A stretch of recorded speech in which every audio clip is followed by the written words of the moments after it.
Emmanuel সকলকে। আজকের নির্ধারিত নীরব দিনের বিষয়বস্তু হচ্ছে উপদেশক তার 4 অধ্যায় 9 থেকে 16 পদ। প্রিয় ভাই ও বোনেরা, আজ আমরা উপদেশক 4 অধ্যায় 9 থেকে 16 পদের একটি গভীর শিক্ষা গ্রহণ করব। এই অংশে জীবনের সম্পর্ক, সহযোগিতা এবং বিনয়ের গুরুত্ব তুলে ধরা হয়েছে।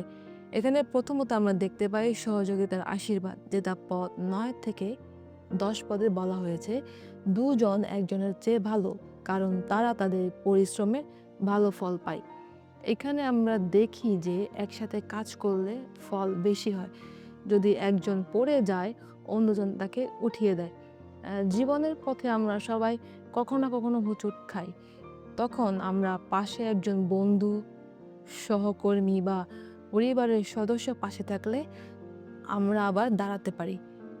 এবং দ্বিতীয়ত আমরা দেখি যে উষ্ণতার শিক্ষা এবং 11 পদে বলে যে যদি দুজন একসাথে শোয় তারা উষ্ণ থাকে।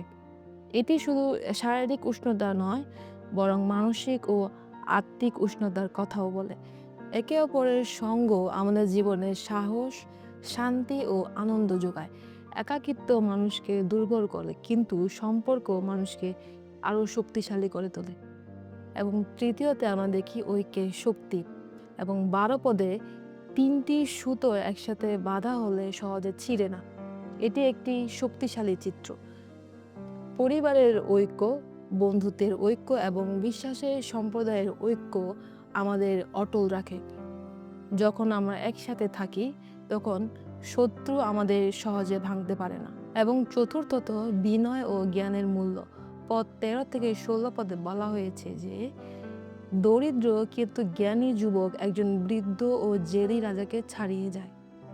এর মাধ্যমে শিক্ষা হলো ক্ষমতা বা অবস্থান নয়, বরং জ্ঞান ও বিনয় মানুষকে সত্যিকারের সম্মান এনে দেয়। অহংকার মানুষকে পতনের দিকে নিয়ে যায়, কিন্তু বিনয় মানুষকে উন্নতির পথে নিয়ে যায়।